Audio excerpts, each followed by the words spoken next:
ഓം ശ്രീനാരായണ പരമഗുരവേ നമഃ. വിശാഖഷഷ്ഠി മന്ത്രം 37.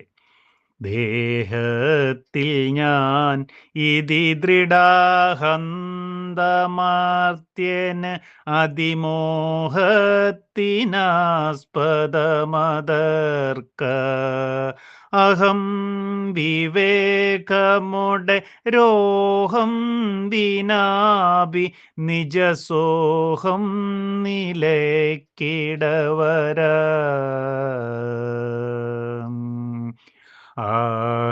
ആഹന്യമാനം അഭിലോകത്തിനമൃതു തദാഹത്തെ വീട്ടുവരികിൽ ആഹന്ത തൽപളനിഗേഹസ്തവഗ്നി മതിലേഹത്തിലേറി വരണം. ഓം ശ്രീനാരായണ പരമഗുരവേ നമഃ. ശുഭദിനം, സുപ്രഭാതം. ഏവർക്കും വിനീതമായ നമസ്കാരം.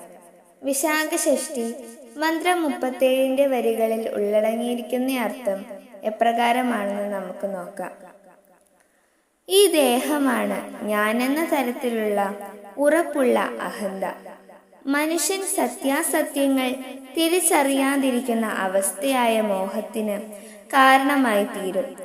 ഇക്കാര്യത്തിൽ എനിക്ക് സംശയമില്ല എന്ന വിവേകത്തോടു കൂടി അവരവർ സ്വയം ഉദ്ധരിക്കാതിരുന്നാൽ സോ അഹം എന്ന സാക്ഷാത്കാരം ലഭിക്കുവാൻ ഇടവരുകയില്ല. ഈ ലോകം നശ്വരമാണ്. ആ നശ്വരമായ ലോകത്തിന്റെ ഏറ്റവും സൂക്ഷ്മമായിട്ടുള്ള ഭാവമാണ് അഹന്ത. ആ അഹന്തയെ തീരെ ഉപേക്ഷിച്ചിട്ട് വരുമ്പോൾ ആ പളനിയാകുന്ന ഗഹത്തിൽ വസിക്കുന്ന ജ്യോതി സ്വരൂപം, അതായത് സുബ്രഹ്മണ്യൻ, ഏറ്റവും താല്പര്യപൂർവം മയിലിന്മേലേറി വരികയും വേണം. അപ്പോൾ ആ സാക്ഷാത്കാരം ഉണ്ടാകും. എന്തൊരാശ്ചര്യം! ഓം ശ്രീനാരായണ പരമഗുരവേ നമഃ. ഓം ശ്രീ ശാരദാംബികായേ നമഃ.